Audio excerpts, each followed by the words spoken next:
Salut à tous et bienvenue pour ce nouvel épisode du podcast Failure Faculty numéro 24. Tu as sûrement déjà eu, ou as toujours, l'impression de ne jamais avoir le temps. Cette sensation que les 24 heures d'une journée ne suffisent pas. Travail, transport, projet, courses, ménage, sorties, détente. Est-ce vraiment possible de tout faire rentrer ? J'ai personnellement eu l'habitude d'avoir plein de projets, ambitieux ou non, mais à ne jamais les commencer, ou tout juste, et ne pas retourner dessus. Je me disais en fait que c'est ce que je ferais si j'avais plus de temps, mais je n'avais pas le temps de tout concilier. Il fallait attendre les moments où j'avais plus de temps que d'habitude, comme des périodes hors travail, pour voir que j'arrivais clairement à m'ennuyer et à ne pas savoir quoi faire. Le manque de temps avait en fait l'air d'être passé comme une belle excuse toute faite pour pallier mon manque de motivation et d'organisation. En prenant un peu de recul, avec l'avancée technologique, on n'a jamais eu autant de petites tâches automatisées qui nous permettent de gagner du temps. En partant du simple processus constitué d'opérations exécutées dans un ordre précis, en passant par le simple distributeur automatique qui t'évite d'aller à la banque, jusqu'au robot aspirateur ou de cuisine qui réalise des tâches à ta place et sans même nécessairement que tu sois présent. On n'a jamais eu autant de temps préservé, et pourtant on a l'impression de ne jamais en trouver. Cependant, si on s'attarde sur une autre statistique, on remarque que l'on n'a jamais consommé autant de divertissements entre YouTube, Instagram, Netflix et tous les autres. Mon propos n'est ici en aucun cas de te dire d'arrêter de te divertir et de n'être focus que sur des actions productives. Pas du tout.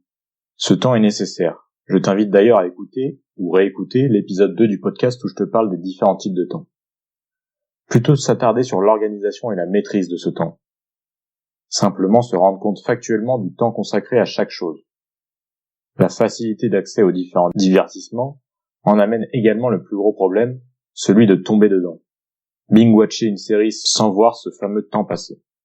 Tu as peut-être par exemple déjà regardé sur ton portable, après une journée, combien de minutes l'écran est resté déverrouillé en étant certainement surpris par un chiffre à la hausse par rapport à tes attentes. Et si ce n'est pas déjà le cas, je t'invite à tenter l'expérience. Le temps n'est pas flexible ou malléable. Pourtant, cette impression de manque peut être palliée par des actions simples, comme se fixer des objectifs ou des priorités. Il faut alors organiser sa journée en fonction. Faire une liste de tâches et une durée associée. On peut très bien prévoir du temps pour Netflix, par exemple 2 heures. Il suffit de s'y tenir. Le but n'étant bien sûr pas de te robotiser.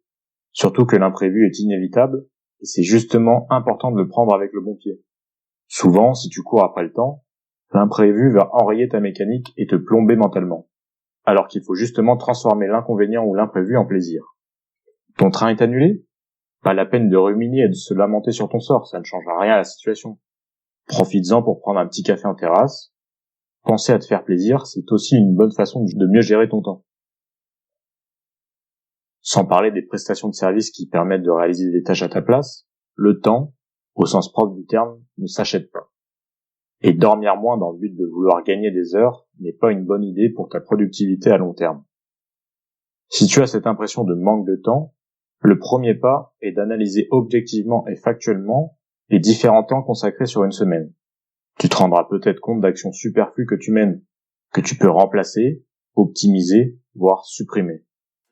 Et toi, le manque de temps est-il devenu une excuse qui te freine ? Es-tu vraiment en connaissance de comment tu occupes ton temps ? Est-ce un choix maîtrisé ?